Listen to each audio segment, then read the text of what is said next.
Сәлеметсіздер ме оқушылар? Бүгін проценттерге берілген есептерді пропорцияның көмегімен шешетін боламыз.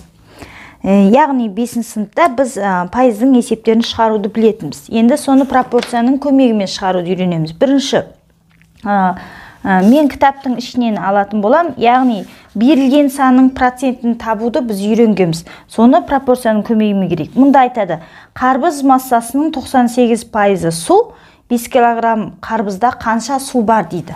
Онда бірінші есепте жалпы бізде 5 килограмм қарбыз дейді. Ол бізде жалпы болғандықтан барлық масса бізде 5 килограмм, онда ол 100% болады. Барлық массаны алдық. Оның 98%, әрбір қарбыздың 98% су болса, онда 5 килограмм қарбыздың неше пайызы су деген сұрап тұр. Яғни берілген санның пайызын таппақшымыз. Сонымен бұл жерде біз осы жерден пропорция құрып аламыз. 5-тің x-ке қатынасы тең болады, 100-дің 98-ге қатынасына деп пропорция құрып алғаннан кейін пропорцияны шешетін боламыз. X тең 5 көбейту 98 бөлім 100-ге деп. Енді жай бөлшек болған соң, ол жерде қысқартулар міндетті түрде жүретін болады егер болса. Мұнда 20 қалады. 20 мен 98 қысқартып көрейік 4-ке. Мұнда 5, 4-ке қысқармайды екен. Онда 2-ге тек қана, онда 10, мұнда 2-ге қысқарсақ 49. Яғни, арғарай, x тең болады 4,9 килограммы су. Бағанағы 5 килограмм қарбыздың 4,9 килограммы су болады екен. Бұл бізде берілген пайызы бойынша санды табу. Яғни 98% бойынша біз 4,9 килограмм су тап. Балар, екінші есеп. Керісінше біз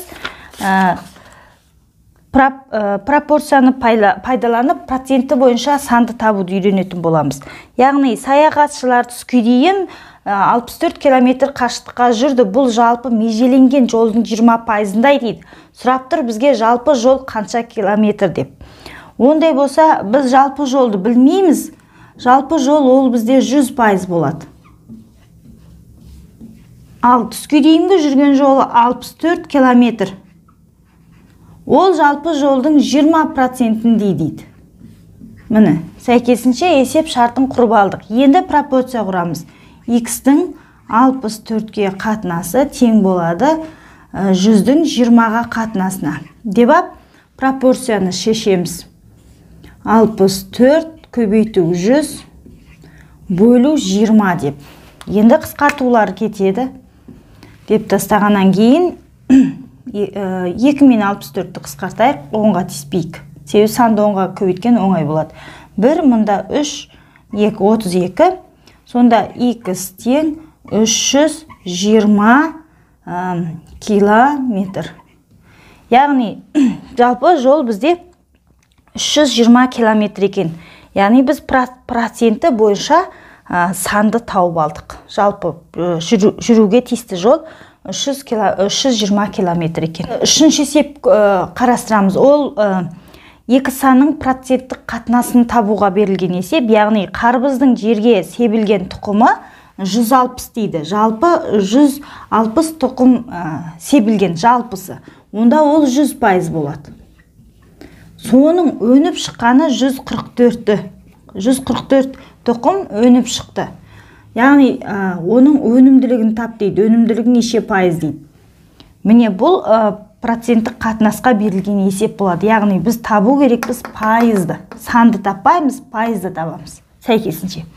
Онда пропорция құрамыз. 160-тың 144-ке қатынасы тең болады 100-дің x-ке қатынасы. Сонымен пропорцияны шешкен кезде 144-ті көбейтеміз 100-ге, бөлеміз 160-қа. Қысқартулар жүргізейік деп. 16 16 мен 144 қысқартып көрейік. Так, бірден болса,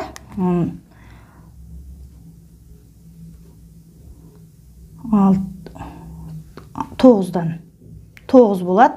Сонда x тең болады 90. Мына жер 9, мұнда 10.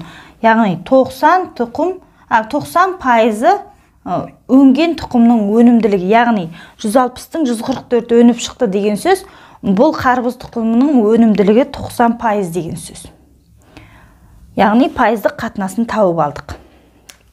Есеп қарастыратын боламыз. Кішкене бір шамалы ұзағырақ есептейтін есеп. Мысалы, екі ертіндіден қоспа ертінді дайындайды. Бірінші ертіндінің массасы, біз бірінші ертіндіні алайық. Мынау бірінші ертіндінің массасы 500 грамм дейді.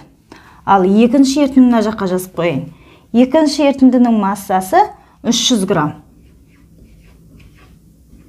Ал бірінші ертіндінің концентрациясы дейді. Яғни, сол ертіндіге құйылған спирт па, әлде қандай зат, тұз ба, соның пайыздық мөлшері ол бірінші ертіндіде 22 дейді.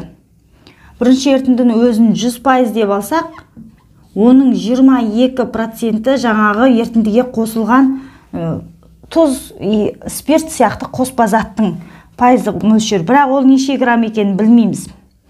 Ал екінші ертіндідегі концентрация 30. Өзі жалпы 100%, оның 30%-ы қоспа. Міне, бірақ ол қанша грамм екенін білмейміз.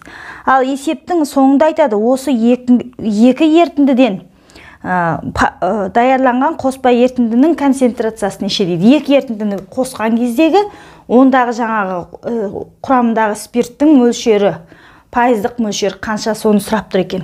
Онда біз жеке-жеке әрбір ертіндідегі қоспаның өз массасын тауып алу керекпіз, яғни x-терді. Сонымен мұнан y деп қояйын, белгісіз ғой, екеуінде x деп алмай. Біріншісінде жаңағы x-ті табу үшін 500-дің x-ке қатынасы тең 100-дің 22-ке қатынасы деп x-ті тапсақ, осы жерде 500 көбейту 22 бөлем 100-ге. Сонда x тең болады, осы жерге жаза берейін. Қысқарады, 5-ке көбейсең 110 грамм.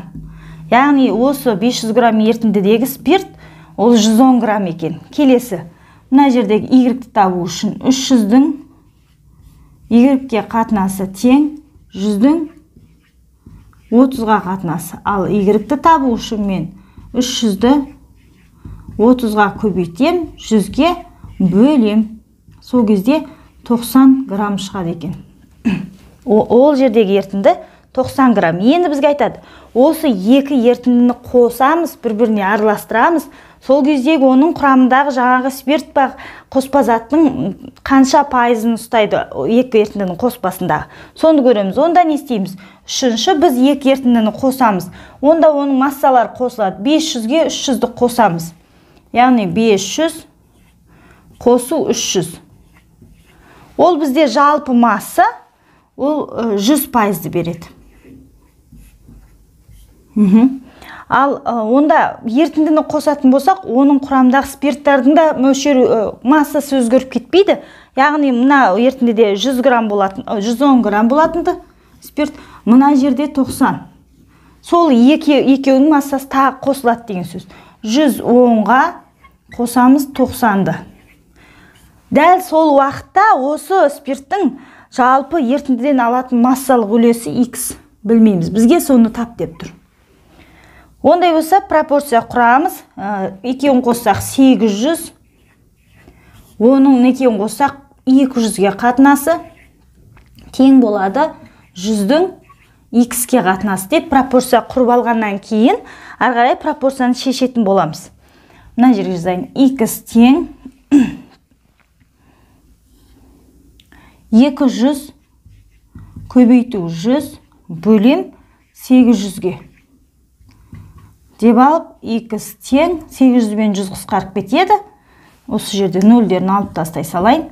Ары қарай 200-ді 8-ге бөлсек 25 шығады қысқартқанда. Бір мұнда 25. сонда 25 ол процент. Яғни алғашқы екі ерітіндіні қосқан кездегі оның концентрациясы 25% болады екен. Осыны бөліп қойын. Мынау екінші ерітінді, мынау бірінші ерітінді. Соңғысы үшінші ерітінді. Жауап 25% болады.